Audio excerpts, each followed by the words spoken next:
సరిహద్దుల్లో భారత్ పాకిస్తాన్ పైన మెరుపు దాడులు కంటిన్యూ చేస్తుంది. అయితే ఈ దాడుల్లో 7 జైషే మొహమ్మద్కి సంబంధించిన ఉగ్రవాదులను హతం చేసింది భారత ఆర్మీ. అయితే ఆ క్రాస్ ఫైరింగ్ జరుగుతున్న నేపథ్యంలో పాకిస్తాన్ రేంజర్లకు సంబంధించి ఒక 7 పాకిస్తాన్కి సంబంధించిన జైషే మొహమ్మద్ ఉగ్రవాదులు అక్కడ నక్కి ఉన్నారని తెలుసుకున్న భారత ఆర్మీ ఆ 7 మంది జైషే మొహమ్మద్ ఉగ్రవాదులను కాల్చి చంపేసింది. అయితే జమ్మూ కాశ్మీర్లోని సాంబా జిల్లా సరిహద్దుల్లో కాల్పులు జరిగాయి. భారత్లోకి ఇల్లీగల్గా చొరబడేందుకు ప్రయత్నించారు జైషే మొహమ్మద్కి చెందిన టెర్రరిస్టులు. అయితే టెర్రరిస్టులపై కాల్పులు జరిపింది భారత ఆర్మీ. ఉదయం నుంచి టెర్రరిస్ట్ క్యాంపుల పైన కూడా భీకర దాడులు జరుగుతున్నాయి. కొన్ని టెర్రరిస్ట్ క్యాంపులను ధ్వంసం చేశారు భారత జవాన్లు. అయితే పాకిస్తాన్ ఆర్మీ పోస్టులను సైతం ధ్వంసం చేశారు. ఎల్ఓసి వెంట అప్రమత్తంగా ఉంది ఇండియన్ ఆర్మీ. ఎవరైనా సస్పిషియస్గా డౌట్ఫుల్గా ఎవరైనా కనిపిస్తే వెంటనే కాల్పులు చేస్తుంది ఇండియన్ ఆర్మీ. నిన్న కూడా సరిహద్దుల వెంట కూడా ఇలాంటి వార్నింగ్ కూడా ఇచ్చింది. రాజస్థాన్ కావచ్చు, జమ్మూ కాశ్మీర్, చండీగఢ్, సో ఇలాంటి పాకిస్తాన్తో సరిహద్దులను పంచుకునే రాష్ట్రాల్లో కూడా కంప్లీట్గా జనాలు సురక్షిత ప్రాంతానికి వెళ్ళిపోవాలని కూడా వార్నింగ్ ఇచ్చింది.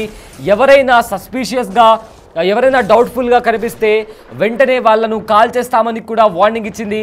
అయితే ఇవాళ ఉదయం నుంచి కూడా కొంతమంది ఉగ్రవాదులు పాకిస్తాన్ ఆక్రమిత కాశ్మీర్ నుంచి జమ్మూ కాశ్మీర్లోకి ప్రవేశించాలని ప్రయత్నించిన నేపథ్యంలో వాళ్ళపైన ఫైరింగ్ జరిగింది. అయితే ఈ క్రాస్ ఫైరింగ్లో ఇప్పటికే 7 మంది జైషే మొహమ్మద్కి సంబంధించిన ఉగ్రవాదులు చనిపోయినట్టు కూడా మనకు వస్తున్న సమాచారం. అదేవిధంగా ఏవైతే పాకిస్తాన్ ఆర్మీ చెక్ పోస్టులు ఉంటాయో వాటిని కూడా టార్గెట్ చేసి ఇప్పటికే భారత ఆర్మీ వాటిని కూడా కూల్చేసినట్టు మనకు స్పష్టంగా తెలుస్తుంది. అయితే ప్రజెంట్ దీనికి సంబంధించిన విజువల్స్ కూడా మనం చూస్తున్నాము.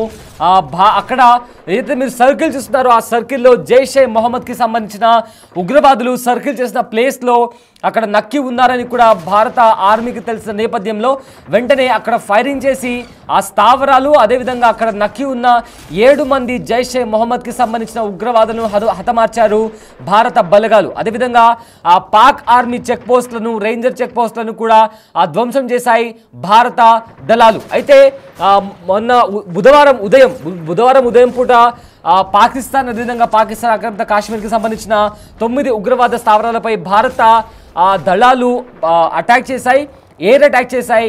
అండ్ నిన్న కూడా సముద్రం గుండా కూడా అరేబియన్ సీ దగ్గర కూడా ఐఎన్ఎస్ విక్రాంత్ని కూడా మోహరించారు. అండ్ ఇవాళ ల్యాండ్ అటాక్ కూడా చేస్తూ 7 మంది జైషే మొహమ్మద్కి సంబంధించిన ఉగ్రవాదులను కూడా హతమార్చినట్టు తెలుస్తోంది.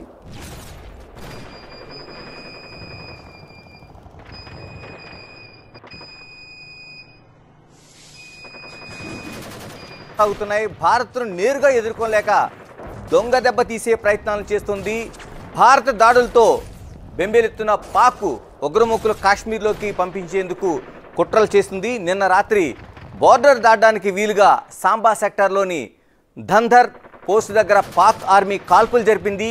భారత సైన్యం దృష్టి మళ్లించి ఉగ్రవాదులను పంపించేందుకు పాక్ ప్లాన్ చేసింది. పాకిస్తాన్ కుట్రను పసిగట్టిన బీఎస్ఎఫ్ బోర్డర్ సెక్యూరిటీ ఫోర్స్ సరిహద్దు దాటడానికి ప్రయత్నించిన 7 జైషే ఉగ్రవాదులను కాల్చి చంపింది.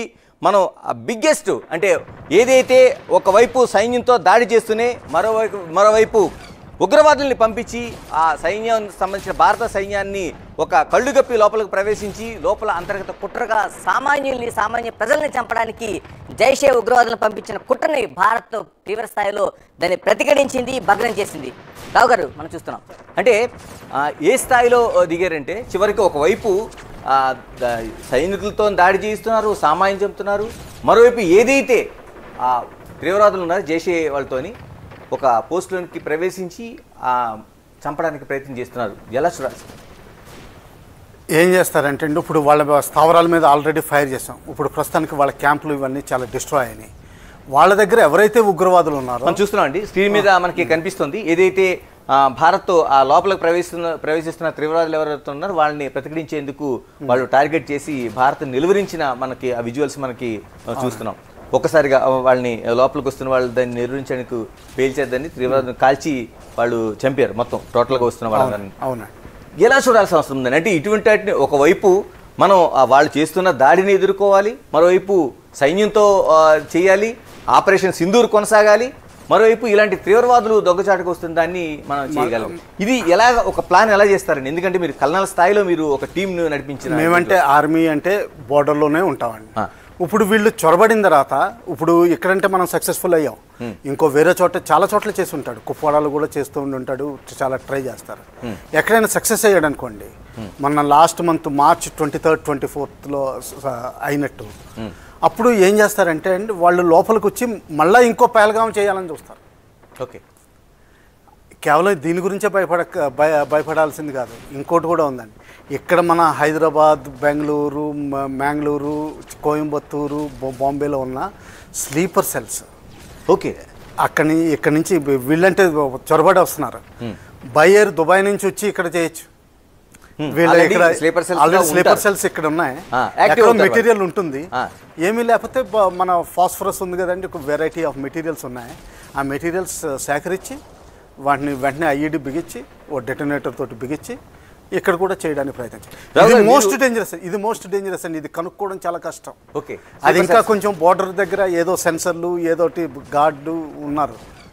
గారు ముందుగా మీరు కౌంటర్ టెర్రరిస్ట్ దాంట్లో టీంలో పనిచేశారు. చాలా వరకు మీరు ఏదైతే జమ్మూ కాశ్మీర్ కావచ్చు అయితే కౌంటర్ ఈ టెర్రరిస్ట్ దాంట్లో అతిపెద్ద ఆపరేషన్స్ చేసిన అనుభవం ఉంది మీకు. వీళ్ళని ఎలా గుర్తించగలుగుతామండి?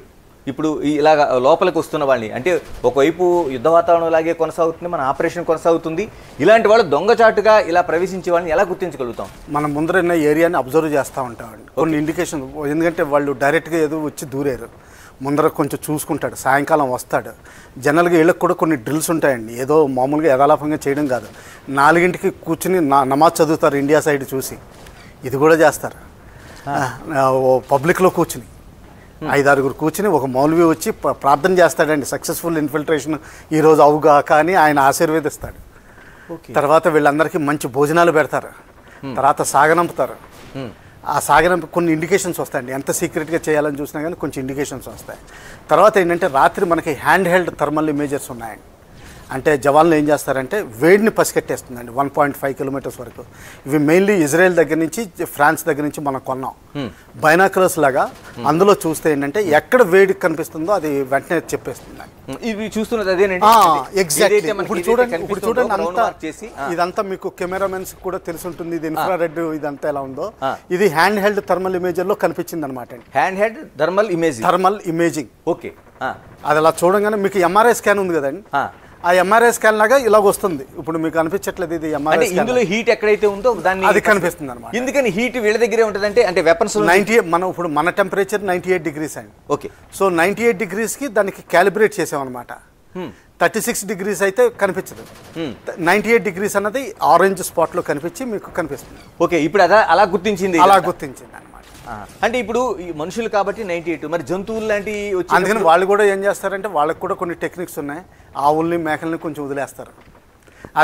అది కూడా మనకి ఏదైతే ఎవరైతే ఉష్ణోగ్రత మెయింటైన్ చేసే వాళ్ళు ఉన్నారో దాదాపు ఇదే టెంపరేచర్లు ఉంటాయండి, 90 to 100 వరకు. సో అదేంటంటే అది కూడా మనకి ఇలాగే కనిపిస్తుంది, రెడ్ డాట్ కింద ఇలాగా కొంచెం కదులుతున్నట్టు, మెల్లగా కదులుతున్నట్టు, లోడ్ వస్తుందా లేదా అనేది. కాకపోతే మనకి జవాన్లకి ఎంత ఎక్స్పీరియన్స్ ఉందంటే లాస్ట్ 35 years చేసి మనవాడు చెప్పగలుగుతాడు, సార్ ఆడు స్లోగా నడుస్తున్నాడు, ఆడు వంగి నడుస్తున్నాడు, వాడి భుజాల మీద లోడ్ ఉంది, అది 30 kgs ఉండొచ్చు, 5 kgs ఉండొచ్చు అని అది కూడా అంచనా చేస్తారండి. మేము టెస్ట్ పెడతాం. ఎన్ని కిలోమీటర్ల నుంచి చూడగలుగుతారు రావు గారు? 1.5-2 kilometers కనిపిస్తుందండి. 1.5-2 kilometers క్లారిటీ తోటి. అక్కడ నుంచి ఒక జవాను ఇందులో చూసి ఈ పిక్చర్లోన వాడు భుజం పైన ఉన్న బరువు ఎంత ఉంది, వాడు ఎంత స్పీడ్ నడుస్తున్నాడో, పరిగెడుతున్నాడో, ఇలాంటివి కూడా చెప్పగలుగుతారు. ఇలాంటివి కూడా అంటే ఇది ప్రత్యేక ట్రైనింగ్ అండి ఏమైనా? ట్రైనింగ్ తర్వాత ఏంటంటే అనుభవం. ఓకే, రోజు చూస్తూ ఉంటే అనుభవం వచ్చేస్తుంది. సో ప్లస్ ట్రైనింగ్ ఇస్తామండి మేము. నేనైతే టెస్ట్ కూడా పెట్టామండి మాడికి. అంటే ఇప్పుడు ఇదేంటిది ఉల్టా నడుస్తుంది, ఒక ఆవు నడుస్తుంది, ఒక కుక్క నడుస్తుంది, ఒక కుక్కలాగా మనిషి నడుస్తున్నాడు, ఇప్పుడు మనిషిని కుక్కలా నడుస్తున్నాడు అనుకోండి. అంటే కౌంటర్ టెర్రరిజం ఇదో పార్ట్ అండి. ఓకే, అలా కూడా ట్రైనింగ్ ఇస్తామండి. అంటే 2 కాళ్ళ మీద కాకుండా 4 కాళ్ళ మీద నడిచేది అనుకోండి, అది మీకు బహుశా కుక్క అనిపించచ్చు, లేకపోతే ఏదో అక్కడ లెపర్డ్స్ అవి కూడా తిరుగుతూ ఉంటాయి కదండి. ఓకే, కానీ ఇప్పుడు లెపర్డ్ ఒకటి తిరుగుతుంది, మనుషులు 2-3 తిరగవు. ఓకే, ఇదంతా వస్తుంది అనమాట.